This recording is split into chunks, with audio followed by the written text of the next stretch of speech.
ہے قرآن ہماری رہنمائی. ضرورت اس بات کی ہے کہ ہم قرآن کو کھولیں، قرآن سے ہم پوچھیں، قرآن سے سوال کریں.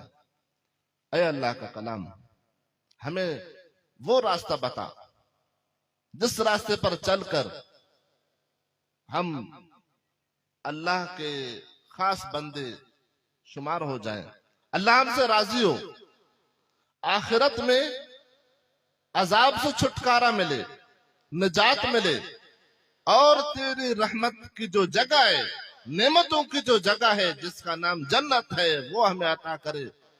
اللہ تو یا اے اللہ کا کلام ہمیں وہ راستہ بتا. تو اللہ کا کلام ہمیں بتاتا ہے قد افلح من تزکا. اللہ کا کلام ہمیں کیا فرماتا ہے؟ قد افلح من تزکا، تحقیق بے شک کامیاب ہوا وہ جو صاف ستھرا رہا.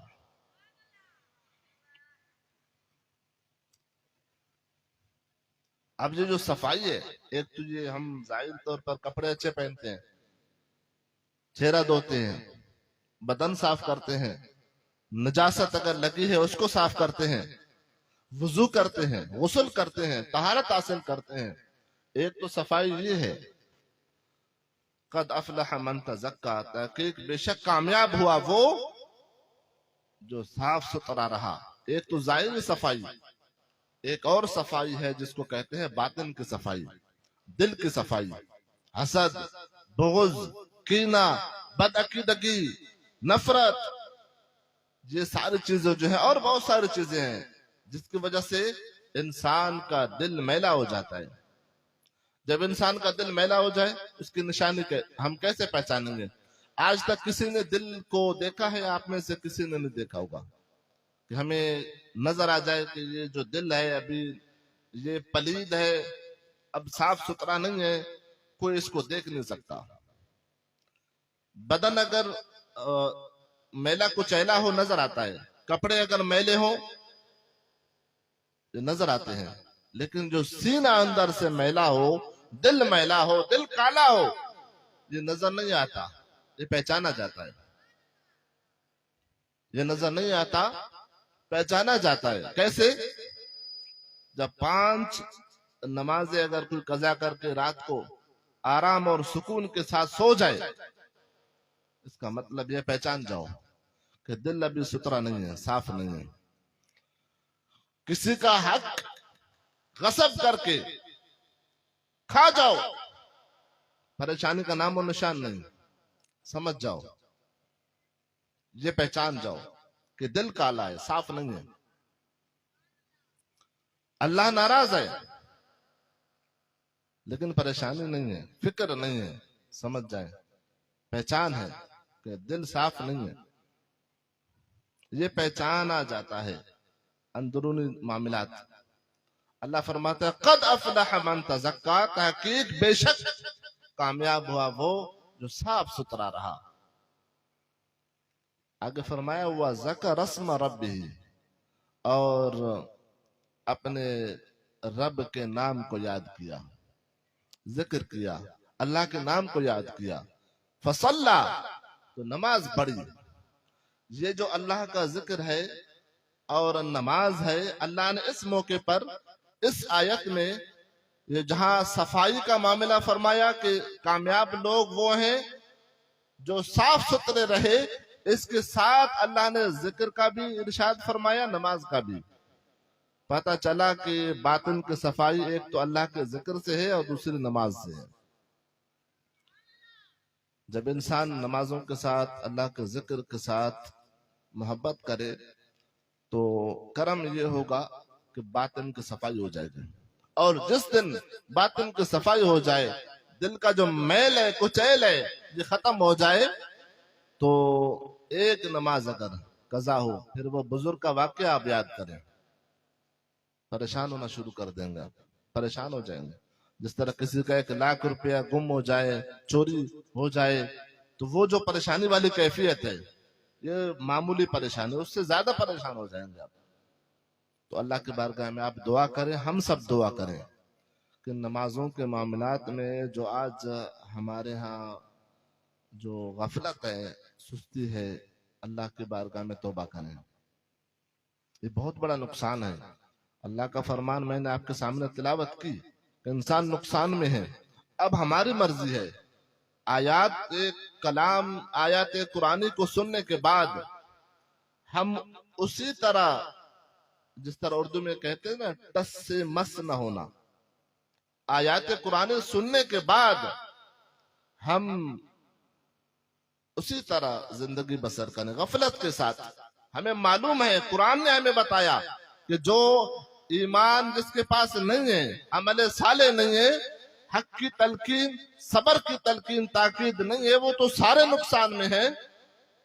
تو ہم اسی نقصان میں ہی رہے اور دنیا سے چلے گئے. تو آخرت میں پھر وہ دوسرا رخ ہے، دوسرا پہلو ہے. جس طرح میں نے جنت کی نعمتوں کا ذکر کیا، اللہ کے محبوب علیہ الصلوۃ والسلام کے دو نام ہیں، ایک ہے نذیر اور ایک ہے بشیر.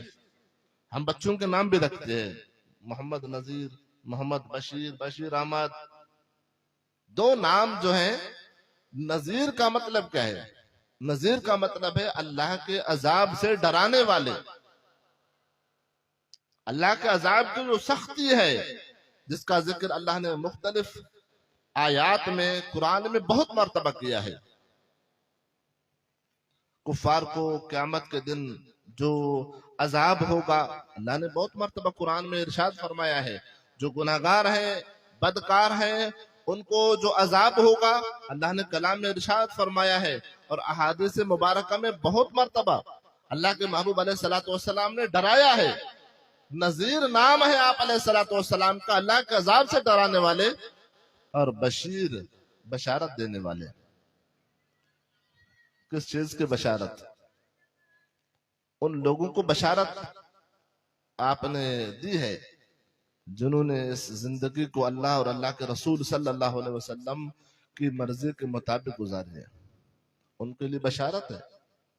اور جو اپنی مرضی سے زندگی گزارتے ہیں، اللہ کے قوانین کو توڑتے ہیں، اللہ کو ناراض کرتے ہیں، کوئی خوف نہیں، کوئی فکر نہیں، ایسے اس دنیا سے جب چلے جاتے ہیں، پھر وہ دوسرا رخ بھی ہے. اللہ رب العالمین ہمیں اپنے عذاب سے محفوظ رکھے. اللہ کا عذاب بہت سخت ہے، ہم کبھی اس طرف سوچتے نہیں ہیں اور سوچ کے ڈر جاتے ہیں. اگر کسی وقت جمعے کے دن جو عالم دین ہے تقریر کرتے ہیں، کوئی ایسی آیت کی تلاوت کرے اور اس کی تشریح کر دے جس کا تعلق اللہ کا عذاب سے ہو، جب جمعے کے دن مسجد سے باہر آتے ہیں تو آپس میں ایک دوسرے کو کہتے ہیں آج مولانا صاحب نے ڈرایا ہے ہمیں. اس طرح کی تقریر کیوں کرتے ہیں کہ ڈراتے کیوں ہیں؟ وہ کون ہوتے ہیں ڈرائے؟ وہ نہیں ڈراتا. یہ اللہ کا کلام ہے. اللہ اپنے عذاب سے ڈراتا ہے. اللہ کے محبوب علیہ الصلوۃ والسلام نے امت کو اللہ کے عذاب سے ڈرایا ہے. یہ کسی کی ذاتی، کسی کا وہ معاملہ نہیں ہے. یہ کلام الہی کو آپ پڑھیں، آپ سمجھ جائیں گے اس معاملے کو. تو دونوں پہلوؤں پر ہم غور کریں. ایک طرف اللہ کی رحمت ہے، اللہ کی نعمتیں ہیں، اللہ کا دیدار ہے، اور دوسرا جو رخ ہے وہ دوزخ ہے، اللہ کا عذاب ہے، ناراضگی ہے. اور اس دنیا میں ہم نے فیصلہ کرنا ہے. بس یہ جو جملہ آخر میں آپ کے سامنے عرض کر رہا ہوں، اس کے بعد میں آپ سے اجازت چاہوں گا. میں نے شروع میں آپ سے جو بات کی تھی کہ میں مختصر چند باتیں آپ سے کروں گا، لیکن بات تھوڑی طویل ہو گئی. آپ بھی پریشان ہو جائیں گے کہ ہمیں کہا تھا کہ بہت مختصر چند باتیں عرض کروں گا، لیکن یہ تقریر جو ہے تھوڑی سی طویل ہو گئی ہے. اب میں آپ سے اجازت کروں گا. حقیقت میں صرف اس جملے کو آپ نے یاد رکھنا ہے. آپ یاد رکھیں گے؟ آپ بولیں انشاءاللہ. اس جملے کو اگر آپ یاد رکھیں گے، اللہ کے فضل سے، اللہ کی مہربانی سے، غفلت جو ہم جس کا شکار ہے، اللہ ہم سب کو غفلت سے انشاءاللہ نجات عطا کرے گا. وہ جملہ یہ ہے، ایک طرف اللہ کی رحمت اور دوسری طرف اللہ کا عذاب، اور ہم نے فیصلہ کرنا ہے کب؟ اس دنیا میں، اس زندگی میں، کہ ہم نے یہ زندگی کیسے گزارنی ہے، اور فیصلہ کر کے جانا ہے۔ اگر فیصلہ کرتے ہیں کہ ہم اللہ کی رحمت کے طلبگار ہیں، تو پھر وہ جو راستہ ہے قرآن ہمیں بتائے گا کہ یہ کام کرو، یہ چھوڑو۔